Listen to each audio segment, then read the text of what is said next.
And all right, let's go ahead. Welcome. Welcome everybody who's logged in. Welcome to today's webinar, Missing Children Found, Everbridge Nixle Success Stories from the Anchorage Police Department. Very excited to have everybody join us today.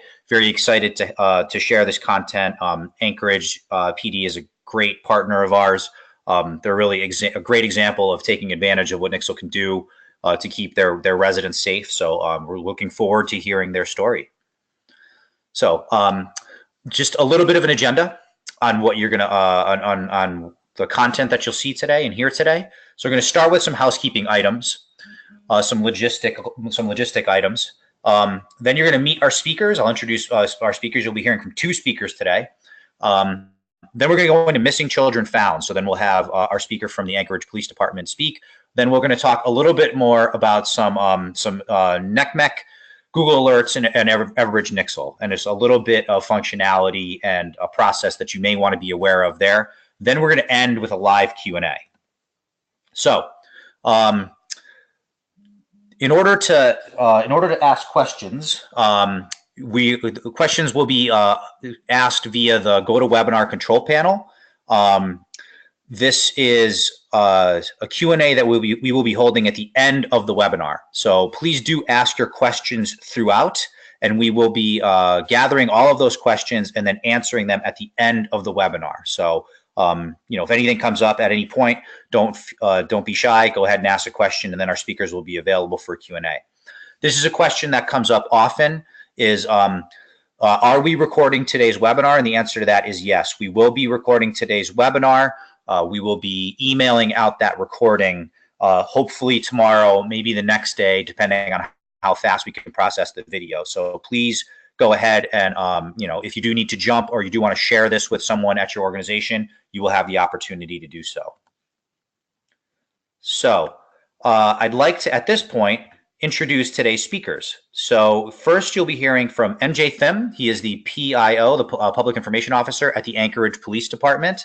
Let me unmute MJ. So MJ, how are you doing today? Doing good. How you doing? Great, great. Very much looking forward to hearing your presentation. After you hear from MJ, you're going to hear from Jim Gatta. Jim Gatta is the Director of Community Engagement here at Everbridge Nixle. He helps a lot of our clients with their Nixle strategy, their opt-in strategy, getting the most out of their system. So he's going to come in and share some tips on that today. Jim, how are you doing today? I'm doing well, thanks, Sal. Awesome, awesome. With that, I'm going to make MJ the presenter, and we will get started with our content. So MJ, you have the ball. All right, well, here we go, everybody. This is good morning and good afternoon to most of you guys. I don't know which. This is my first time doing a webinar and PowerPoint presentation. So you guys are my guinea pigs. So please bear with me as I venture into this new realm. So there we go. So my name is MJ Thim. I am the Communications Director for the Anchorage Police Department.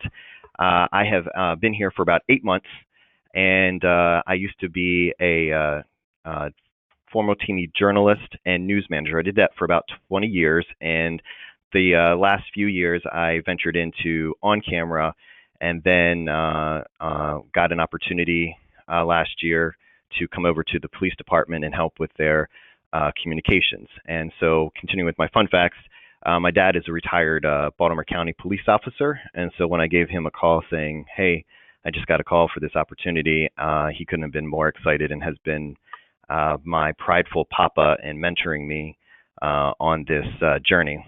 The other picture that you see over there, you can see that I've got some fun socks on. I do a lot of emceeing, a lot of volunteering for some community groups, and this was a live auction deal where we had Superman moving company, and I needed a way to remind the audience that they needed to use them if they wanted to get a lot of those large items home that evening and not have to worry about lugging it all the way outside in the cold and the snow. And so I used my fun, funky socks that I played around with on air and use that as my little show and tell for that. And so my socks are something that became something of a little fun segment while I did the morning show here for the NBC affiliate, and it kind of stuck with me as I transitioned over here to the police department. So I continue to wear these fun socks, and people ask me all the time. And of course, as you can see, it's Superman. I'm a big superhero fan, and I'm looking forward to Black Panther. That is coming out in a couple of weeks. So down to business. The Anchorage Police Department. We were established almost 100 years ago, back in January 1st, 1921. We are 500 plus strong, and we protect and serve more than 300,000 residents here in the Anchorage area. We have got about 15 units that consist of patrol, traffic, canine, vice, SWAT, and a new unit called the Investigative Support Unit that I'll explain a little bit later, but has been our bright, shiny star right now as we really tackle crime here in Anchorage. We protect and serve the public, but we expand on our community commitment. We established a nonprofit with the police union a few years ago called Anchorage Cops for Community. It's actually one of the reasons I took this job, was because I'm a big community person. It's a nonprofit that really eliminates a lot of red tape for us from a government entity and then from a union entity to be able to really volunteer, truly volunteer, and give back to the community, raise money for some great causes, participate in some great events, and really just get out there and connect with the community. The picture that you see down there is our Shop with a Cop, Shop with a Firefighter event that we do every December. I'm sure a lot of you guys participate in the same program where we connect with homeless or low-income children and give them a chance to go out and shop for their families one day. Right before Christmas, the officers and the firefighters have one kid, and they walk through a retail store. This one happened to be Fred Meyer. And I was just walking around taking pictures, and I came across one of our officers with the K9 unit, and he walked up to the kid and started talking, and I just started snapping shots, and I was like, wow, that really just says it all about what we do when it comes down to our off hours and giving back to the community. Well, Alaska. So I love explaining how big Alaska is because people really don't get it.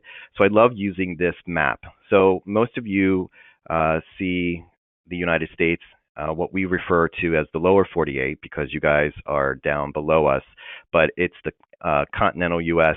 And if you put Alaska on top of that, that really gives you a perspective of how large the state is.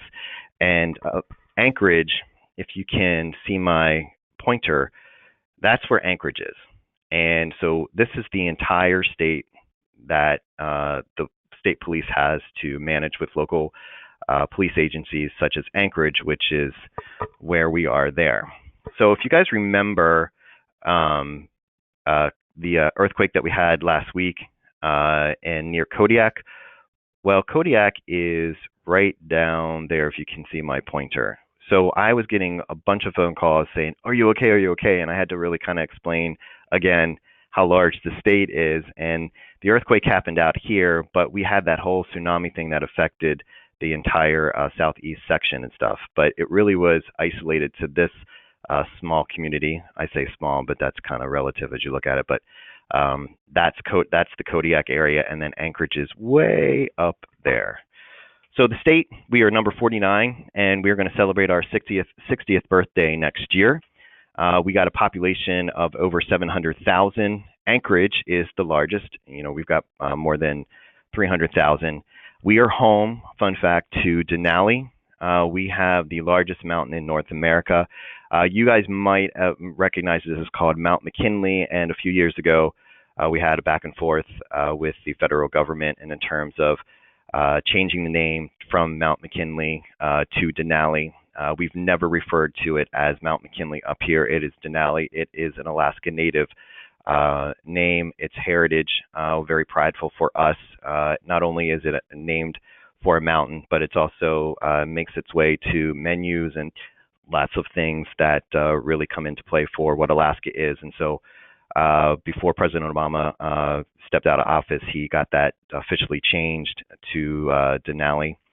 And then, of course, we are known for our wildlife: salmon, bears, moose, reindeer, elk, you name it, eagles, volcanoes, which I didn't really know about until I moved up here. But the volcanoes are all in that little skinny area towards the left hand of your screen, towards Russia. And no, you cannot see Russia from Anchorage. I want to dispel that myth right now, but you can see it from these little islands here that are really volcanoes, and they pop up every couple of years, and we got to be mindful of those, especially with the air traffic, and that volcanic dust can get into the engines and cause some serious problems. And then, of course, we've got our earthquakes, which we had a large one last week. So, Nixle. We created our Nixle account back in 2014, 4 years ago. We use the text and email options. I'll get into how we do that and how we differentiate the two. Right now, we stand at 51,000 plus subscribers, and we keep going. It's been very successful for us, and our true goal here is to get all 304,000 residents subscribed to Nixle.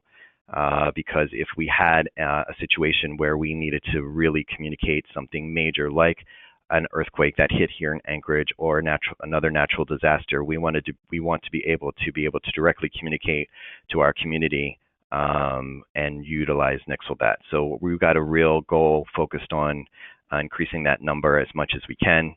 And the majority of our subscribers are text users as opposed to the email option, and I'll explain that a little bit later on, how we look at the differences and how we're also trying to get our community to sign up for the email as well. Here is why we signed up for Nixle. This is a picture of an apartment back in June of 2012. The suspect was Shane Towsey. And the situation here was that he came home and ransacked his residence. He was attending his son's third birthday party and then went to a barbecue with his family. While he was there, he got high on spice, marijuana, and alcohol. And when it was time to leave the barbecue, he and his family got into the vehicle. His wife was driving, and they got into an argument. She knew that he was under the influence and made him get out and walk home. Well, that did not sit well with him. So as he was walking home, he punched a dog, literally in the face, just walking by, stopped, punched the dog a couple times, and kept on walking. By the time he got home, he had destroyed the home. His wife, who was pregnant at the time with their fourth child, was in the bathroom with their children, who were under the age of 3, and he started to tear the house apart. She started to call 911 in addition to the calls that we got from when he hit the dog. So the reason I'm showing you this is just to kind of give you some perspective on what he did and what was going on inside. If you can see the where my pointer is, where that window, that's a side window where he threw something and broke that window. And then you can see some blood there on the kitchen area because he became injured because he was just unaware of the injuries to his body because he was so high. So here's a picture from outside the residence, and this is when we, after the fact, of what happened after he came out. So we get to the location.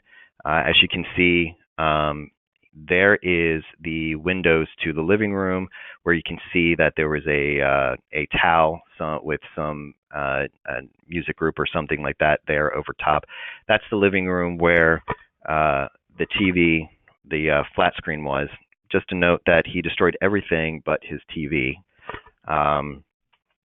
And then the bathroom is right over here. And so he comes out of the front door armed with a weapon.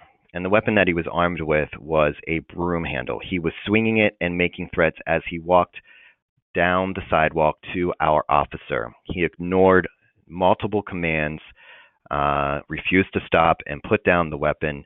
And ultimately, our officer fires the weapon to eliminate the threat, and he is killed. Well, As a result, the community becomes outraged, and the media spins this negative narrative to where we try to use the traditional means of sending out a press release and emails at that time with the situation that happened. We go down the facts, the time of the call, what was going on, how we responded, and then who this person was. Well, the way that it was spun, nobody understood. The media spun it as a suspect just had a stick and was just waving it around, and we shot and killed an innocent person for no reason, basically. And that's how that got spun. And then the local community, this happened to be a minority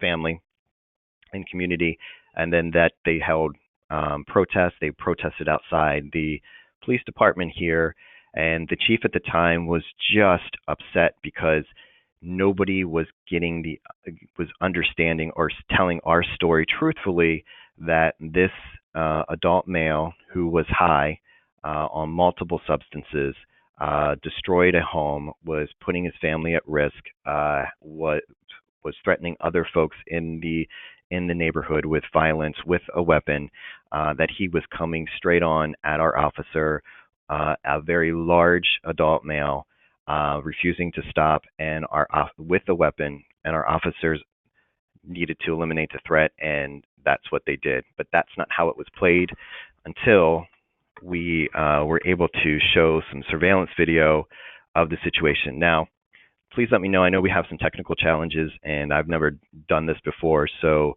I've got a video of what we put together of the situation. And once we played this video, then the public started to kind of understand better of what was happening. But again, the chief at the time was very upset that the media was not able to communicate that this guy was posing a public safety threat to our officers and to the residents there. So I'm going to try this out, and let me know if this does not work. And it did not. So I'll try one more time. There we go. Let's see. Okay, so as you can see, the person up at the top screen, there's our one officer we got the call. We're trying to locate where this is coming from. The person at the top, where you see the time stamp of the date, this is 1:30, close to 1:30 in the afternoon of June 2012. That guy is a witness who is trying to flag down our officer who just drove by. You'll be able to hear some audio from the 911 calls. Yeah, and this is Sal. Hey, MJ, just letting you know. So I'm seeing it okay. Hopefully our audience is also seeing. I know there's some technical limitations, so I apologize to the members of our audience who are not getting that. But on my end, it's looking pretty clear. Oh, great. Thanks.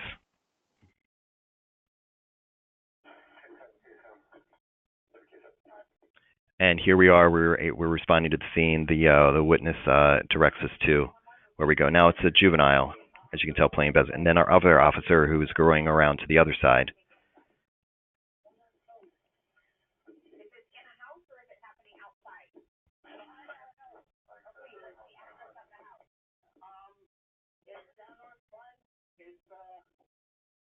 Okay, there's a police officer that's going to the scene right now. No, we heard a big old smash of a window that got broken out, and it sounds like people are screaming inside or something. Okay, and so, but you didn't witness that you just heard the sound? Yeah, we heard the sound, and I'm looking at one of the windows. See it's vibrating. Something's going on. Okay, yeah, we got help on the way. Can you see someone in their butt seat? Okay, who said that? Boston. Okay. What's your name? Now, these are residents that are responding because they're hearing the mom scream for help with their kids, trying to get in to help.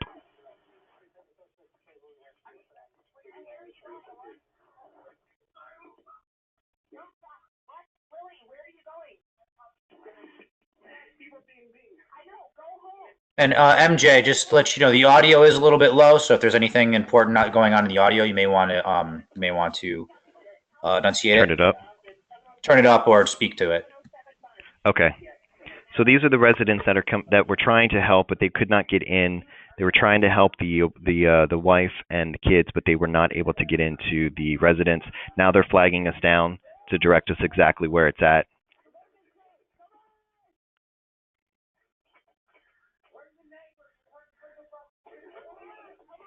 And this is the second officer that shows up. He is the one who will confront the suspect when he comes out of the residence.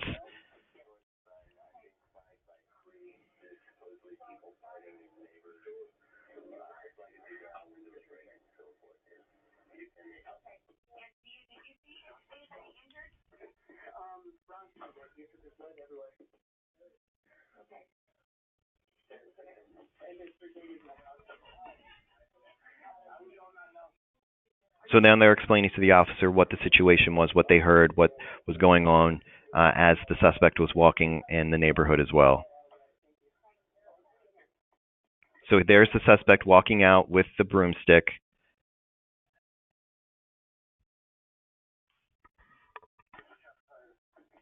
As there were shots fired.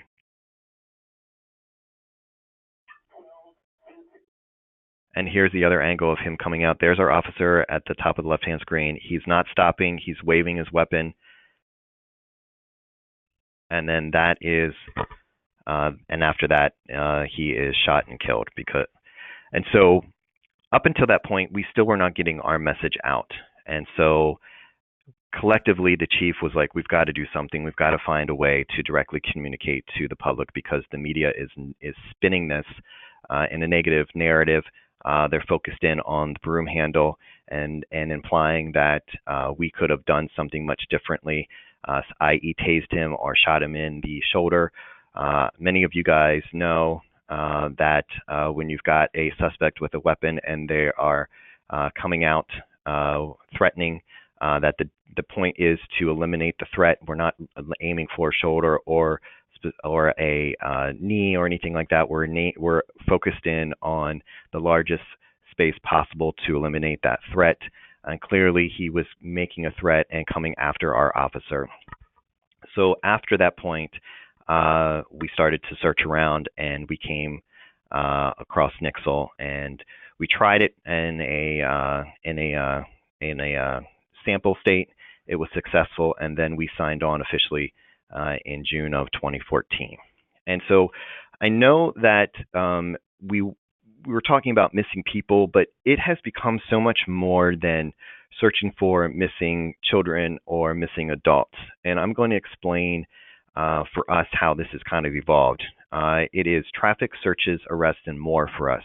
And what you see here are 3 screen grabs of traffic, road conditions. And so we use this almost every day and letting the public know about what's happening. Our research has found, and then also my experience in the media, that traffic and weather are the big things that the community wants to know about. So really we've combined that, and we've really kicked up our information to the public in text alerts to let them know any sort of traffic situation, whether it's a road that shut down or a lane shut down or due to an accident, or if there's weather conditions that are causing some hazards on the road, we put out these alerts. And so what we try to do in terms of messaging with the text is always started off with the title. It's a traffic alert. So that way the residents know, okay, here's something they need to pay attention to if they are on the road.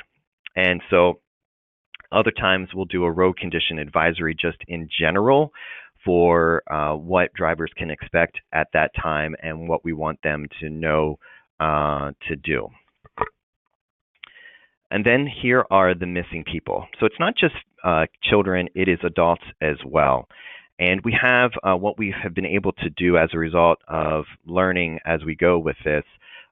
We do text alerts and emails for these. And the text alert is the headline for who's missing and the age and the name of the child or the adult when possible. And then we get into the body of the actual Nixle with the details of who, age, height, weight, those sort of things, and a picture.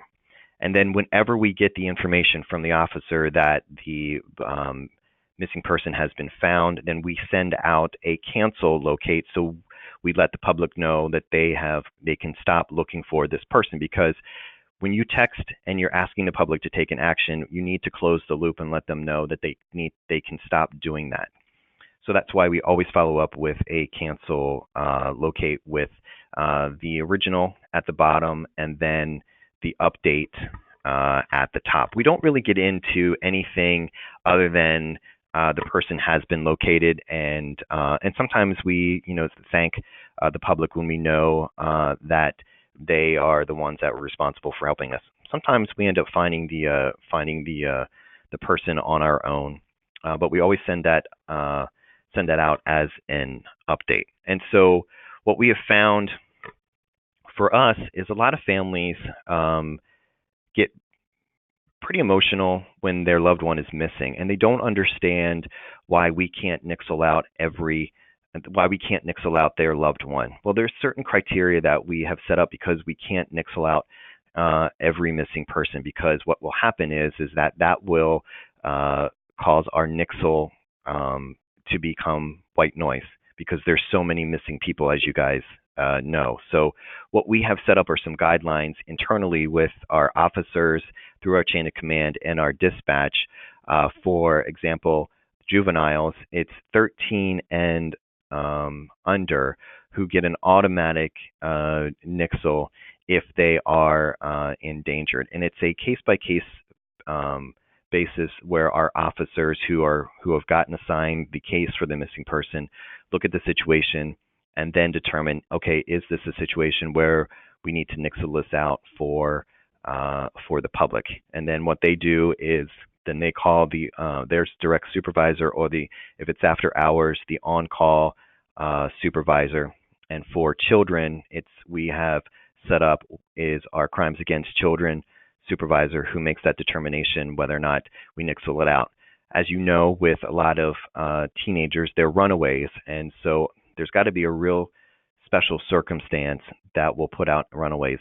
Anything out other than that, it will be a case-by-case basis. And the same thing with older, with adults.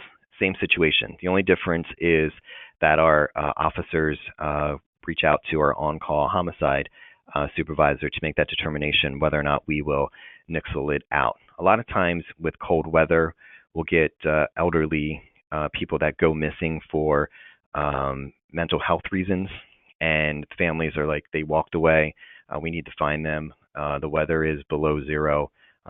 We put that out, and we put a locate out, and some neighbors or maybe a business, because they've walked over to a store, they'll call us and say they found it, and then we cancel it out with that. But road conditions, traffic, and missing persons are our top things that we utilize with Nixle. We also do person of interest a lot when we can, and then also if we know that they're a suspect. So this is an example of a Nixle that we sent out this month when we were looking for 2 people in reference to a homicide that occurred a few weeks ago, and we're actually still looking for these 2. So when we do these kind of situations, I want you guys to pay attention to how we format the body of the Nixle, because a lot of times, again, we learned trial by error. When we would do updates, we would only really be sending out initially just the update, name and who they were. But what we found is it's much more effective to include everything we know about the case with the update instead of just sending out a separate update. So as you can see, we include the original Nixle with what we knew at the time.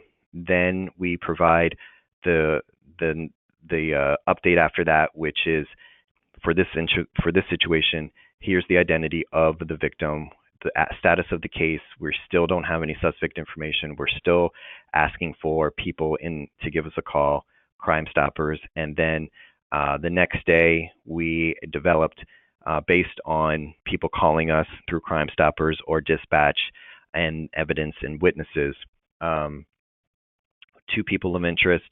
And so that was our top update with the picture. You only see one of the people of interest that we're looking for here. The gist of what we need from them and why. And then again, we're hitting dispatch and our Crime Stoppers. The other thing that we do is we go with community. And so when you guys are looking at your Nixle, you've got those three options: alert, advisory, and community. So the last ones I was showing you was advisory. As a side note, there is a red option called alert. For us, we have never used that. Here's why. That is kind of top of the line. Like, that's what we would use if there was a natural disaster, like a earthquake or a volcano that erupted on one of those islands that was sending incredible amounts of ash and dust up this way. That would be natural disaster, the world is ending kind of deal. So we have never used that, and we will only use that in those situations. We only use advisory and community. Community is email only. And these are for the types of information that we just really want to keep the public connected to us about what we're doing. So arrests, we utilize this for example, this is an arrest that we really were proud of, our new investigative support unit. And so I mentioned it before when I was talking about the types of units that we have. We started this unit back in October, and it's not SWAT, but there are majority of our guys on this team are from SWAT. But this is really a support role for detectives, for patrol, for vice, where we need help finding suspects, where we need to find people who have outstanding warrants, where we need to go and help collect evidence, things like that. Well, majority of the work that's been done by these guys has been taking criminals off the streets who have outstanding warrants. And so in less than 24 hours, we made 10 arrests, and we felt like this was a really good opportunity to highlight the good work that we're doing. And so we drafted up the release, and we put it in this form, gave it a breakdown of when it started, and then how it ended, and who, and what they were involved in. And so we send this out through the community option with Nixle, which is email only. Other things that we also use this for are highlighting special enforcement, like OUI enforcement over the holidays, things that are coming up, events, those sort of things. So it's the majority of our communication with our public is through the community option with Nixle, and that is email based. Now, it hasn't really gone over very well with some people in the public, because we eliminated our scanners a few years ago. And for the media, for example, that was really a big tool for them to stay informed about how and what we were doing.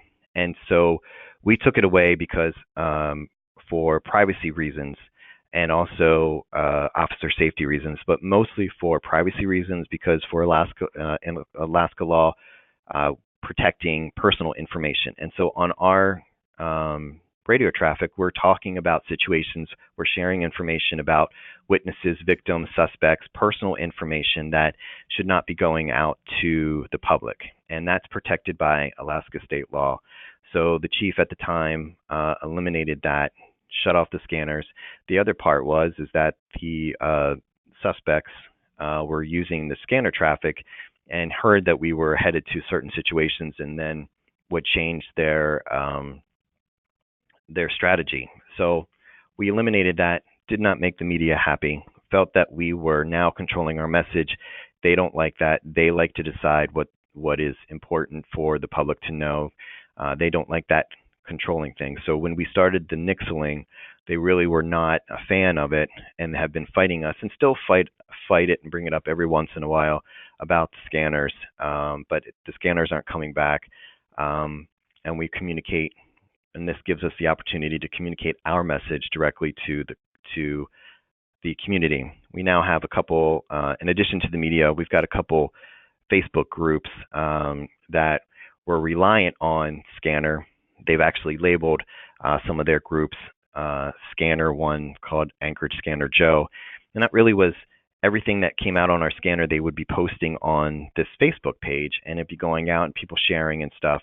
Well, we took that information portal away from them, and they kind of started that narrative saying that we're not communicating, we're keeping secrets, we're not being transparent, those sort of things. And so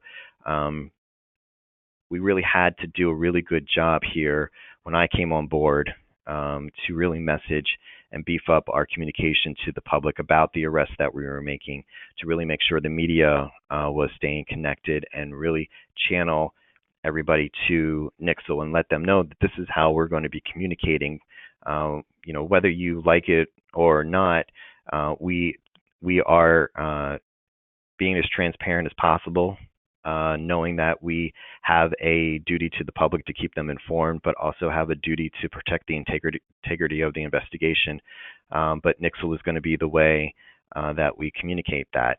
And it has been a very successful venture for us with advisories, with seeking people of interest, to locating missing people, to keeping the public informed with travel conditions. We finally got a rhythm in place where there's an expectation now from the public to know that when they get a text alert from us, it's going to be something that they need to pay attention to.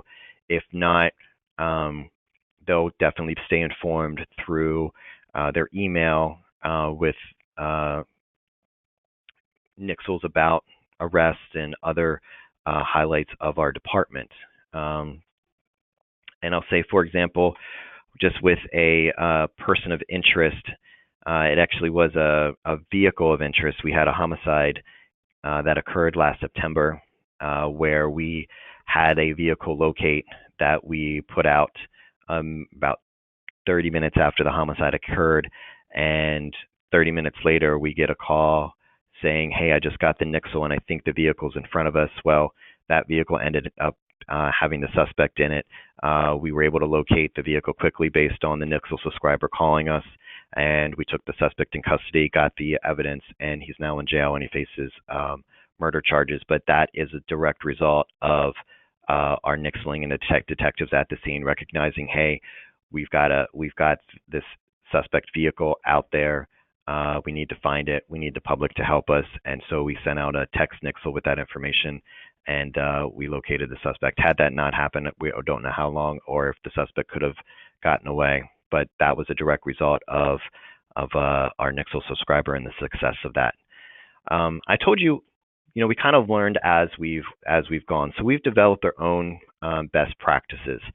And I talked about text alert. And so again, I was telling you, the advisories, these are in yellow, and they're referred to advisories by Nixle. And we only do these when we need the public to take an action. So our guidelines and our procedures state text alerts are only when immediate public action is required. The reasons why is that texts are supposed to draw your attention away from what you're currently doing, and because there's an urgent need. So we really are mindful of the public's time, especially the time of day. And so when you guys look at your strategy for example, for missing people, you may look at wanting to Nixle out a missing person at 11 o'clock in the morning, and it might meet your criteria for that. But let's fast forward to 11 o'clock at night or even 1 o'clock in the morning.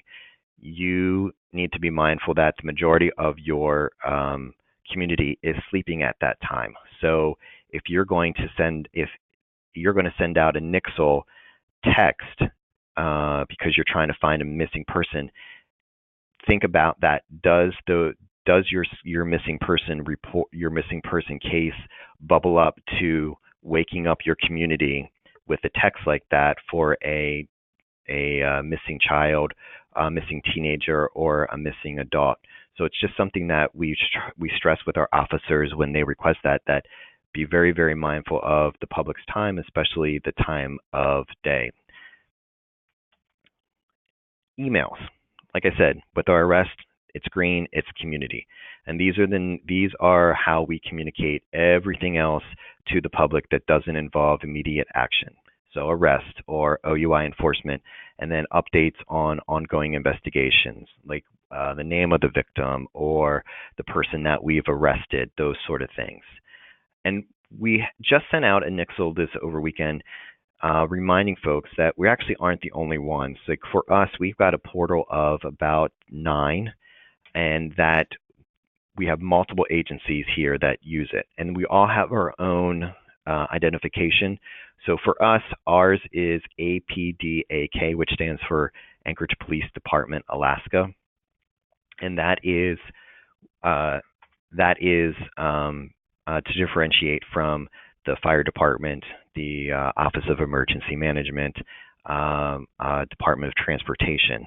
We nixle out the most, but we needed to remind our community that we're not the only ones that use it, and that's really why we really are working on keeping some consistency with our nixles, and meaning how we're going to label a missing person, how we're going to label a traffic alert, how we're going to label a person of interest search, so people can recognize the immediate action that we need them to take. And like I said, Nixle works for us. It's been so successful. We've had many, many arrests and people found as a direct result from one of our Nixle subscribers calling us. And so we highlight that effort every time we can. We thank them. We remind them that our success is their success. And so every time we get that, we also send out, hey, if you know of somebody who's not on Nixle, here's the link and here's how to do it.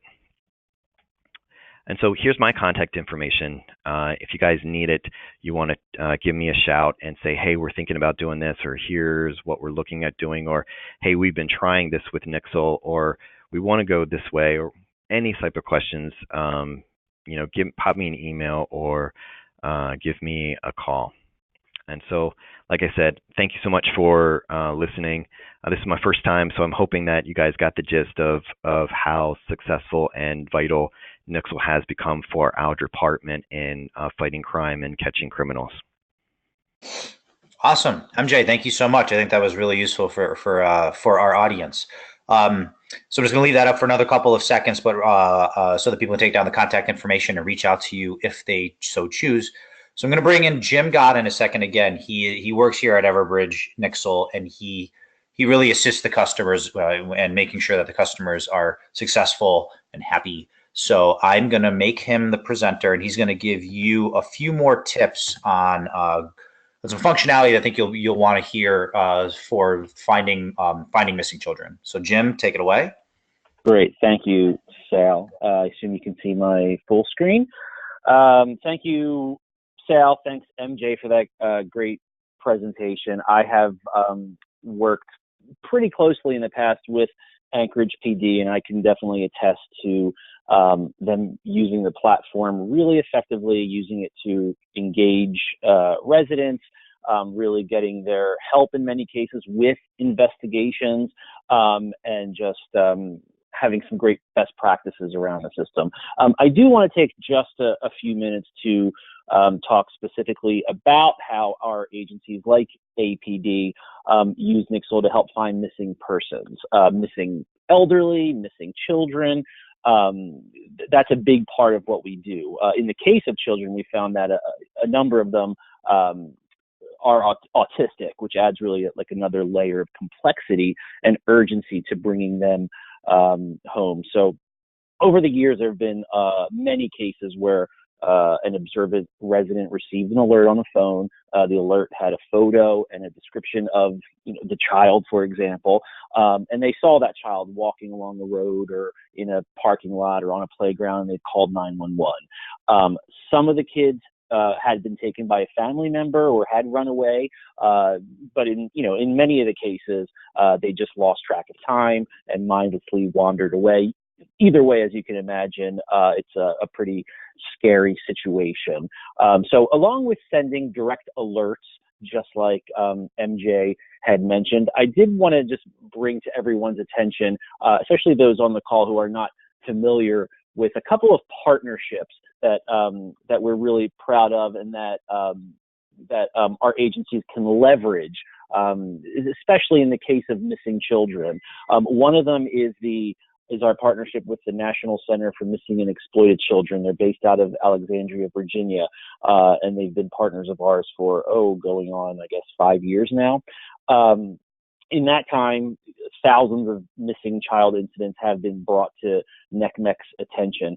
Just over the past year alone, about 700 have been sent to NCMEC through Nixle. I think about 4 or 5 dozen of those cases they never would have heard of had they not received alerts like the ones that Nixle agencies are sending out. And again, if you're not familiar with the partnership, here's a basic breakdown of how it works.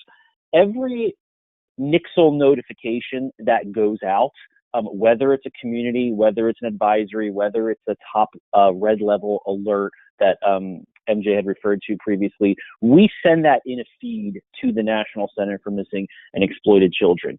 Their team runs keyword searches on all those messages, and they're looking for terms like missing, runaway, juvenile, teenager, things like that.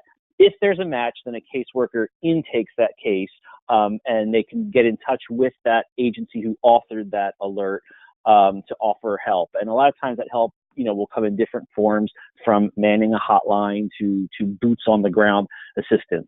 All that comes from just a single text or email notification that you've sent out to your residents, letting them know that this child is missing. There's nothing more that you need to do. To give you a specific example, down in Douglas County, Georgia, where the sheriff's office uses Nixle, it was back in May where Trinity Sarah Lopez, she went missing from her home. She's 13 years old, autistic. She left on a bike and no one knew where she was. Trinity was believed to be in danger because of her medical condition and the hot temperatures in the area. So the Douglas County Sheriff's Office, they sent out a Nixle alert to their subscribers, hoping someone would see Trinity and give them a call. But again, as I mentioned a minute ago, what sending that alert also did was bring the case to the attention of the National Center for Missing and Exploited Children, who hadn't heard of Trinity until they received that message, and they jumped into action. NCMEC assisted the family with support from their family advocacy team. They sent a member of their search team, Team Adam, on site to help the sheriff's department with the actual search and within the command post. And after a full day of searching on the ground with the community, with canines, with helicopters, even drones, Trinity was located in a wooded area and she was alive, and she was taken to a local hospital to be evaluated. So, a happy ending to a pretty tense situation in Georgia, and a good illustration of how that partnership affects our agencies, our clients. Another partnership that I definitely wanted to bring to everyone's attention, if you're not familiar with it, is our partnership with Google. We work with Google's public alerts team. So any red level alert, so any top level alert that you send out, and that is usually reserved, as MJ pointed out, for the most critical of situations, really threats to life and property. We take those alerts and we send them to Google. What that does is when you send an alert, besides someone receiving it as a text, receiving it as an email, perhaps seeing it on social media, because you can also share through Facebook and Twitter, when they go online to get more information on that missing child, or it could be a tornado bearing down, or an earthquake, wildfires in the area. When they put in the correct search term, basically, missing child or tornado, whatever it is, Above all of the normal results that Google returns, you will see your Nixle notification floating there. And when you click on that notification, it will take that person to your message. So much like what MJ was saying about controlling your own message and not leaving it up to the media, you can get, you may have 1,000 subscribers or like APD 51,000 subscribers, but you now have potentially billions of eyeballs from around the world, people local or people maybe from out of the area who are interested in a certain story, seeing that information. So it's just a way that we are trying to widen the reach of your notifications through the National Center for Missing and Exploited Children, as well as through Google. I'll take just 2 or 3 more minutes to kind of show you a little bit of the nuts and bolts of the system itself in sending out a notification. There's about 7,000 public safety agencies that use Nixle around the country, continental US, Hawaii, and Florida, who are using some version of the system to communicate with the public. And they're essentially using it because of 3 main reasons. So these are the 3 main things I hear when working with a lot of our partner agencies. It's really, really, really simple for residents to sign up for the system. And you always want to lower that hurdle for registration because you'll get more people to enroll if you make it easy for them. Very simple to send a message, and you're hitting many different channels at once. So let me just jump ahead here. Residents have 5 ways to register, and the most popular ways, the most common ways are mobile, are by texting your zip code. Oops, sorry, lost that. Let me get back there. Are by texting your zip code or texting a custom keyword. So if anyone pulls out their phone and texts their zip code, they will be automatically signed up for any public safety agency in their area that has a Nixle account. I'm on the East Coast in the Philadelphia area. If I were to text my zip code, I would get information from the city of Philadelphia, plus the county of Philadelphia, all the way up to state police and other agencies. Anyone who has jurisdiction over that zip code. You can opt out of agencies as you'd like, but we make it as easy as possible to stay up to speed on information in your area. Along with keyword opt-in. So, Anchorage PD has APDAK. If you text that to our short code, which is 888-777, you are now in their database. If you have an event coming up, a large parade or maybe a protest or Mardi Gras coming up shortly, you can have people who are interested just in those events opt in, and then you can send just those people interest-based information from the start to the end of that event as well. So between zip code and keyword opt-in, you'll get most of your registrants, and they will go into your public group if it's a resident, or they can go into private groups, which is great for internal staff notifications, who can take the midnight shift, what's your ETA, out to the scene. So Nixle works on the public and private side of notification. And sending messages to those folks once they're opted in is really simple. You do it all from one page, whether it's from your laptop or the smartphone app. You choose that priority level that we talked about earlier: alert, advisory, or community. Again, all 3 are sent to the National Center for Missing and Exploited Children. The red level alert is sent to Google for them to parse through that information. Choose your level, write your message, who it's going to, and post it to social media simultaneously, just to expand your reach.